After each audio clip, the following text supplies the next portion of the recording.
Alright boys, welcome back to another video. Knicks Daily here. Tuesday, 11:20 a.m. at the time of recording this. Tonight is the biggest game in the last 25 years for our franchise, and I'm not exaggerating. This is a massive game. I wasn't nervous in game 4 because we had a series lead, but to this point we're talking about a best of 3 series, and I believe 82%, I saw a statistic of teams that win game 5 in a 2-2 split end up winning the series. So we have to find a way to win this game, and it's just so much easier said than done because this roster is absolutely depleted with injuries. OG Anunoby will not play tonight. Isaiah Hartenstein will play tonight, but he is coming off of an injury, of course, in the last game. Jalen Brunson's nowhere close to 100%, and of course we're going to be without Mitchell Robinson, Bojan Bogdanovic, and Julius Randle. 4 key players on this roster are out. The Knicks, they're going to be calling upon guys like Alec Burks. We might even see some Jericho Sims and some Shake Milton tonight. But the thing for the Knicks is that they were gassed in game 4.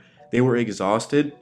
And it was the first time this season where we truly saw the Knicks be fatigued. They had been playing big minutes all season. A lot of people just started watching the Knicks in the playoffs, and they were thinking, oh, well, there's guys are playing 44 minutes, 45, 48 minutes. I mean, they're going to be gassed. But the thing is, the Knicks had been doing that the entire season, especially in the second half. Josh Hart led the league in minutes per game.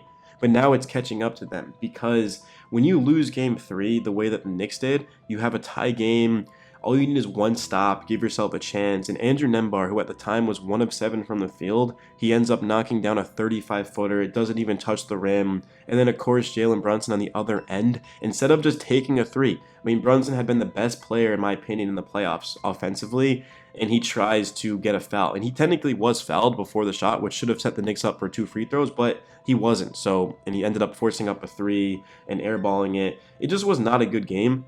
And then game 4, the Knicks lost 121-89. I mean, man, that was the worst game of my life that I've ever watched, and I've been a Knicks fan my entire life. It's not the fact that the Knicks lost. It's the fact that, man, they were just so gassed. That was not the Knicks that we have seen the whole season. It was an embarrassing loss, and it's something to be concerned about. But with that being said, these guys are making millions of dollars to play basketball at the highest level possible, which means that they have to go out there and give 110%, especially at home.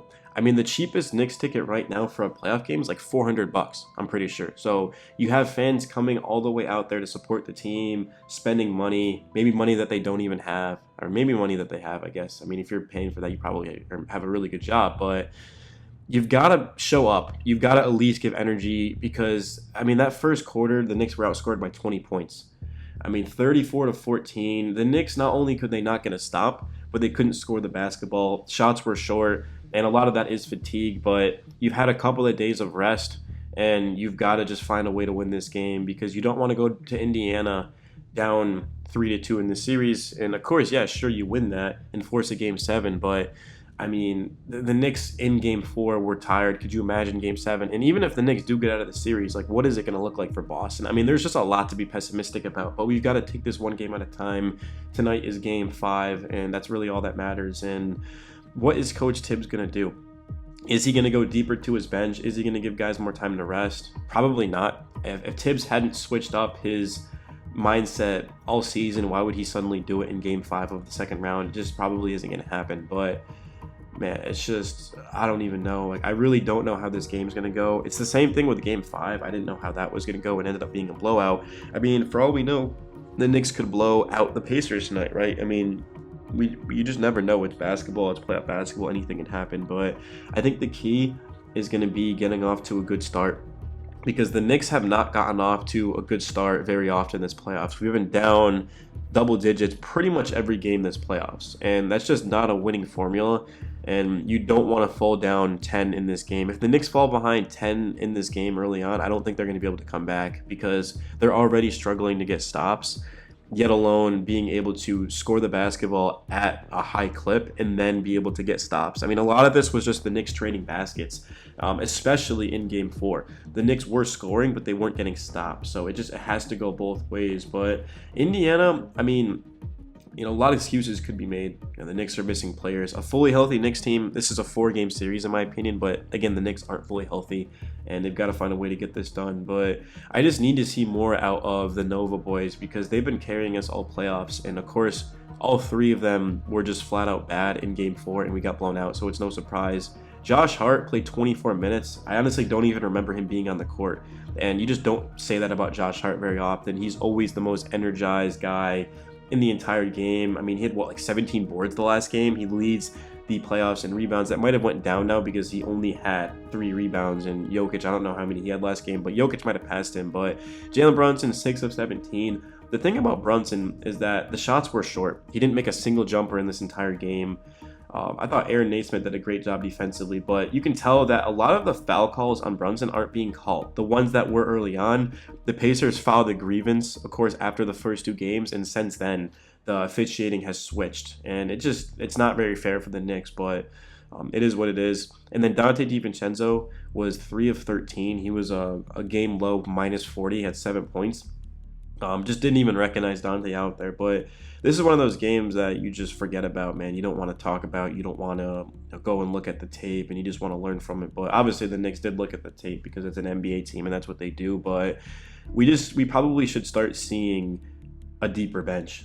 And you could make the case that the Knicks should have been doing that the entire playoffs, but when you're without OG, and even OG got injured, that hamstring injury, you'd have to imagine that that was due to playing big minutes because OG had been playing big minutes, and of course he was given very difficult tasks defensively. He had to guard Embiid at times, and then going up against Pascal Siakam, a guy that was given the Bucks 35, 36 in the first round. But outside of that, not really much to say. The Knicks they've got to go out there and find a way to win tonight. If the Knicks don't win tonight, the series is pretty much over.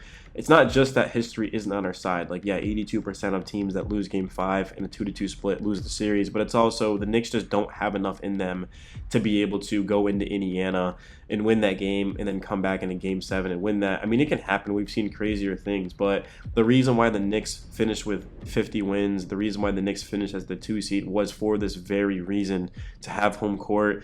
You have 3 games maximum coming up. 2 of them would be at home. Protect home court in the NBA playoffs, and you win the series because the home team that starts off the series in the first 2 games, they always have 4 home games if it comes to that. And if you win all 4 games, well, you only have to win 4 games in a series. So if the Knicks can protect home court, they win the series. But I think it's in the Knicks' best interest to just go out there and to try to win the next 2 games and try to make this as short of a series as possible, because to this point the Knicks are already pushing it. But every game they lose adds another game, and it's just another game that I don't think the Knicks have in them. So it's not from a talent thing, it's from a fatigue thing. It's catching up to the Knicks. I mean, Jalen Brunson in that first round, the first 2 games was off, but after that, and then the first 2 games of the Pacers series, he had been as good as we've seen him ever. But to this point, man, that right foot, he's just not the same player. But guys have to step up and make shots. Knicks Daily. Peace.